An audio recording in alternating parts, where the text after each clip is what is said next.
दोस्तों, आपने कभी बेलन में नमक देकर देखा है? नहीं देखा है तो आज की वीडियो आपके लिए साथ हर दिन का काम आसान करने वाली कुछ टिप्स और ट्रिक देने वाली हूँ जो कि आपका काम हो जाएगा आसान। तो चलिए शुरू करते हैं।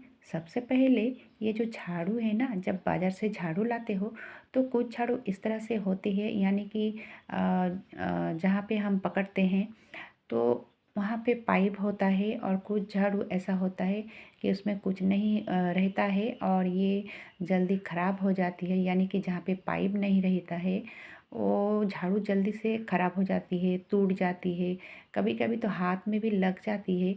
लेकिन दोस्तों, झाड़ू लाने के बाद ये काम अगर कर लेते हो ना, तो आपका जो झाड़ू है ना बहुत दिन तक लास्टिंग करता है और आपका हाथ में भी नहीं लगेगा, टूटेगा नहीं। ये देखिए, मैंने इसमें पहना दिया है पॉलीथीन, ठीक है।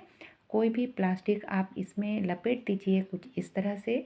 ये बहुत ही आसान है करने वाली, कुछ ही सेकंड में ये बन के तैयार हो जाती है और ये इसका जो लास्टिंग है ना, लॉन्ग लास्टिंग करता है।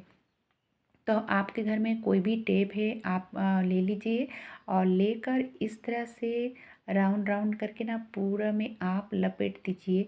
तो मैंने थोड़ा गैप गैप करके लपटा है, आप देख सकते हो वीडियो में। तो आप इस तरह से ये काम कर लेते हो झाड़ू लाने के बाद, तो काम बहुत आसान हो जाती है और आपका झाड़ू जो है ना टूटेगा नहीं, हाथ में भी नहीं लगेगा। ये बहुत ही अच्छा तरीका है। तो ये आप ज़रूर कीजिएगा झाड़ू लाने के बाद।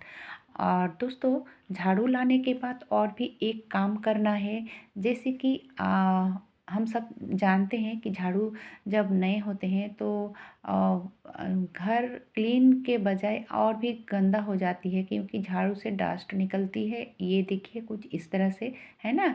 तो ये ना हो 8 दिन 10 दिन, एक दिन में ही इसको ख़त्म कर देते हैं। ये देखिए दोस्तों, मैंने लिया है एक कंघी और कंघी की मदद से इसको कंघी करना है और इस तरह से फैला फैला के हर जगह को कंघी करना है, ताकि आपका जो 8 दिन 10 दिन भर के जो डस्ट निकलता है ना, तो वो नहीं निकलेगा, एक दिन में ही सब क्लीन हो जाएगा। तो मैंने इधर से उधर से पलट के अच्छे से कंघी कर लिया है और इतना सारा डस्ट निकला है, जैसे कि आप देख सकते हो। तो मैं दिखा रही हूँ, ये देखिए। तो हर दिन का काम हो गया आसान, है ना। बहुत ही अच्छा तरीका है, आप करके तो देखिए। तो ज़रूर झाड़ू लाने के बाद ये दो काम आप ज़रूर कीजिएगा। चलिए देख लेते हैं अगली टिप्स को। घंटों का काम मिनटों में अगर करना है तो सबसे पहले तैयारी भी तो उस तरह से होना चाहिए, है ना। तो यहाँ पे देखिए दोस्तों, मैंने लिया है कंटेनर और इसमें जो मैंने जैसे कि मटर है, बरबट्टी है, फिर छोला है, तो इस तरह के बहुत सारा जो चीज़ें होती है ना किचन में होता है। और यहाँ पे घंटों का काम मिनटों में कैसे होता है, क्योंकि ये जैसे कि हॉर्लिक्स की जो डब्बे होते हैं ना, तो उसी डब्बे को मैंने लिया है और ऊपर की जो स्टिकर है उसको निकाल लिया है। तो इस तरह की जो ट्रांसपेरेंट डब्बे होती है ना, तो मैं किचन में रखती हूँ ताकि मुझे बाहर से दिखाई दे और कोई भी चीज़ की ज़रूरत पड़े तो मैं खोल खोल के नहीं देखती हूँ, बाहर से ही दिखाई देता है और डब्बे उठाती हूँ और झट से काम हो जाती है। तो आप भी इस तरह से ट्रांसपेरेंट डब्बे का इस्तेमाल कर सकते हो। बढ़ते हैं अगली टिप्स की तरफ। तो कई बार क्या होता है कि जब ज़्यादा मछलियाँ घर में आती हैं ना, तो जो लोग नई गृहिणी हो उनके लिए बहुत ही ये अच्छा तरीका है, क्योंकि नई गृहिणी को समझ नहीं आता है कि इतना सारा मछली कैसे रखें। तो दोस्तों, इस तरह की जो पैकेट्स आती है ना घर में, ऑयल की पैकेट हो या फिर दूध की हो, तो इस तरह की पैकेट में अगर आप थोड़ा थोड़ा, यानी कि आप जितना इसको बनाओगे, 8 पीस हो या फिर 6 पीस 4 पीस, जितना भी आप बनाओगे यानी कि पकाओगे, तो उतना उतना करके आप इस प्लास्टिक के अंदर रख दीजिए, ठीक है। इस तरह की प्लास्टिक के अंदर रखने से होता है ये कि ये चिपकता नहीं है। ये जो दूध की या फिर ऑयल की पैकेट होती है ना, तो ये बहुत ही मजबूत भी होती है और अंदर से चिपकता भी नहीं है। अब देखिए इस तरह से अगर रखोगे तो आप जब मछलियाँ निकालोगे तो सारा मछलियाँ निकालने की ज़रूरत नहीं पड़ेगी। इस तरह से रखते हो तो आप एक पैकेट निकाल लीजिए और काम कर लीजिए।